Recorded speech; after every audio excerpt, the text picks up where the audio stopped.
This podcast is produced by the Harwood Productions Podcast Network. To learn more about the network and to find more of our shows, visit us online at www.harwoodpodcast.com.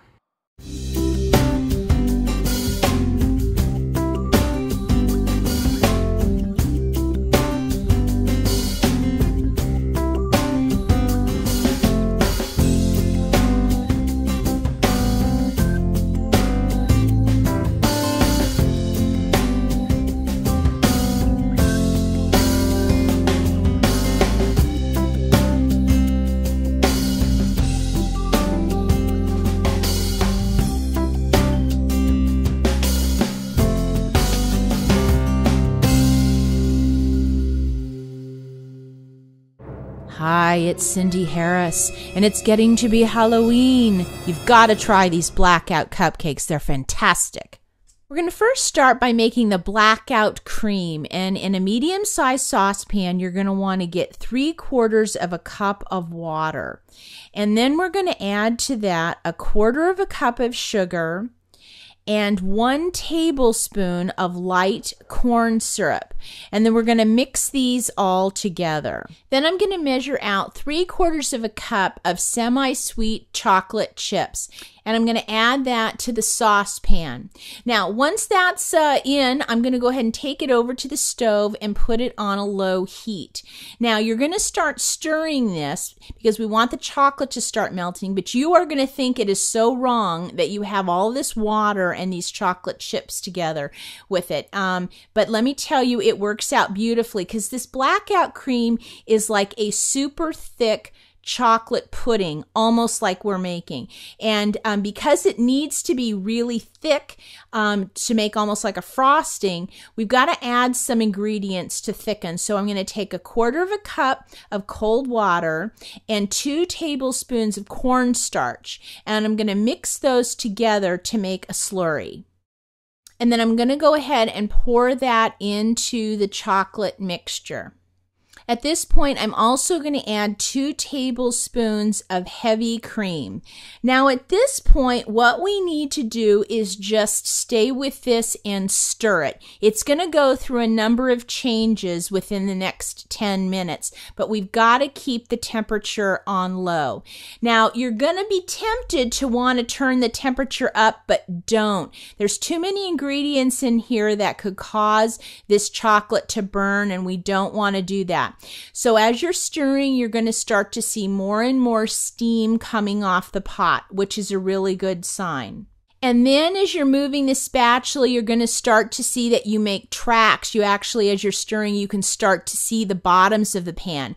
And you may be tempted to think that this is thick enough, but take my word for it, it is not. You've got to bring it to a boil. So every now and then when you stop, you should start to see some bubbling up like this. Now, it takes a while for the bubbles to come to the surface because this mixture is getting so thick.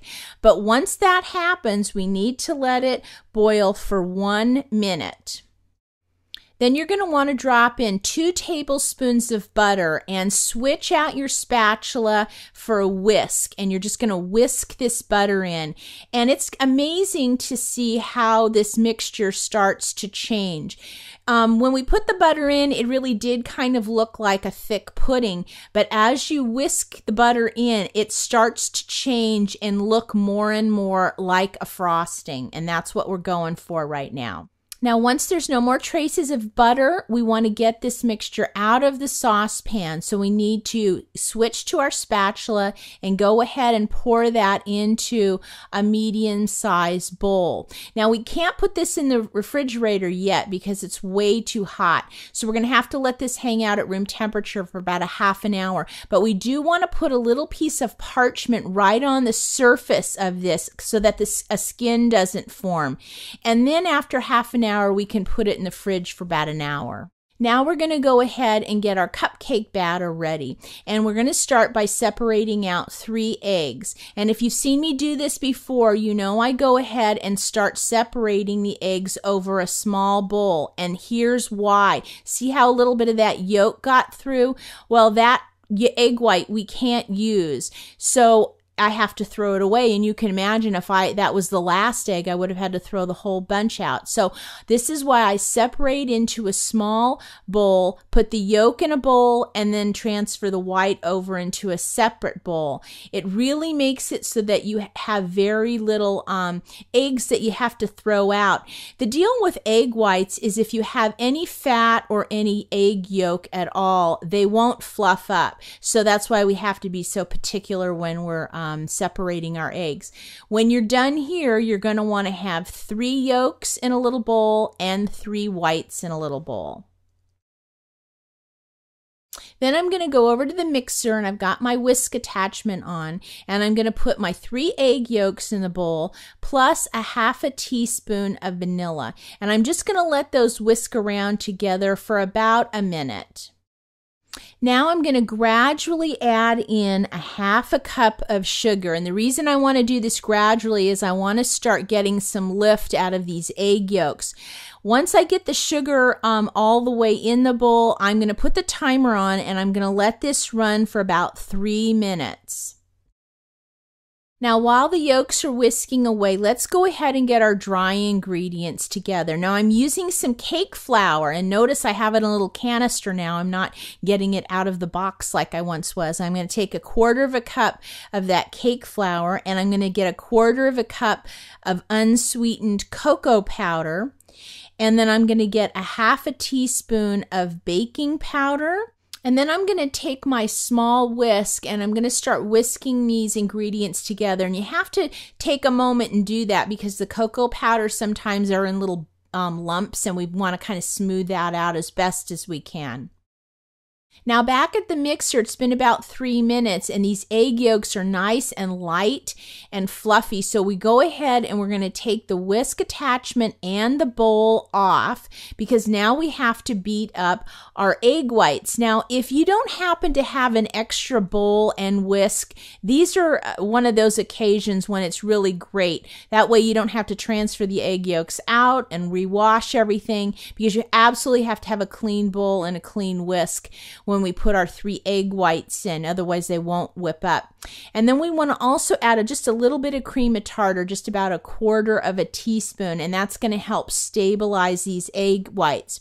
Now we go ahead and we start it on about a medium-high speed, and after a couple of minutes we're going to start to add some sugar, just about 2 tablespoons, and I want to slowly add this in, noticing I'm kind of sprinkling it in, because if I were just to dump it all in, it would deflate the whites a little bit. So sprinkle in a little bit of sugar, and then we want to start getting this up to stiff peaks. Now, after you get your sugar in, you're going to want to stop your mixer, and you're going to want to see how stiff these whites are.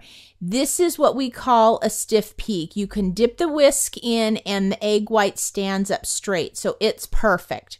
So now we have all the elements ready to put our batter together. So we're going to start with our egg yolks and our flour mixture.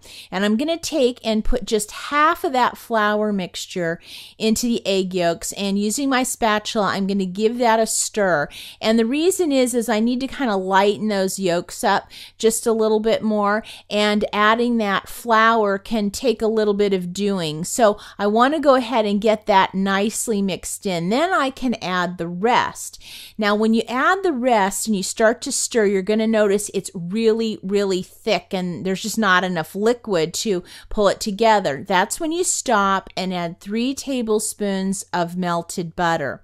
Now, once you get the butter in, you're going to find that as you're mixing, it comes together really nice. It loosens up that flour mixture really, really well. Now I'm going to take the egg whites and I'm going to take just a spoonful of them and I'm going to go ahead and stir them into the chocolate mixture because again, we've got to lighten that mixture up again. And once I get the egg whites pretty well incorporated, then I can go ahead and put the rest of them in. Now for this last step, we are going to want to really practice folding, because what gives these cupcakes their lightness and lift is these egg whites, so we don't want to deflate them. So what you do is with your spatula, you go around the edge and then cut through the middle, and you just keep doing that until it gets nicely mixed together.